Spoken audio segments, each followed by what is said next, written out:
Hello বন্ধুরা, সবাইকে জানাই শুভ সকাল। আর আমি সকাল সকাল চলে এলাম আমাদের বাগানে।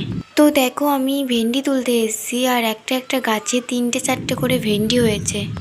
যেহেতু এটা অসময়ের গাছ, তাই ছোট ছোট গাছে ভেন্ডি হয়েছে। আর আমাদের গ্রামের বাড়িতে কিছু কিনতে হয় না, সব কিছু প্রায় বাড়িতেই চাষ হয়। আর এইদিকে হয়েছে উচ্ছেগুলো বেশি বড় হয়নি, ছোট ছোট আছে, তাও আমি তুলে নিচ্ছি। অ্যাকচুয়ালি আমি উচ্ছে খেতে পছন্দ করি না, আমার বাড়ির লোক খায়। আর এদিকে আছে ঝিঙে, গাছে মাত্র 2টো ঝিঙে আছে। আরো ঝিঙে ছিল কিন্তু গরুতে ঢুকে সব খেয়ে নিয়েছে।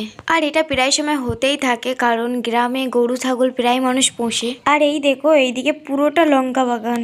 আমার তো গাছ থেকে লঙ্কা তুলতে দারুণ লাগে, কিন্তু আমাদের গাছে হাফের বেশি লঙ্কা পেকে গেছে, কারণ আমরা দীঘায় গিয়েছিলাম। দীঘা থেকে এসে দেখি বাড়ির লঙ্কা গাছের এই অবস্থা। তো দেখো, আজকে আমাদের বাগান থেকে তুললাম ঝিঙে, উচ্ছে, ভেন্ডি আর লঙ্কা। তো তোমাদেরকে তো আগেই বললাম যে গ্রামের বাড়ি থাকলে শাকসবজি কিনতেই হয় না। নেক্সট ব্লগে আমাদের আরো বাগান দেখাবো। তো আজকের মতো বাই বাই, সবাই ভালো থাকবেন।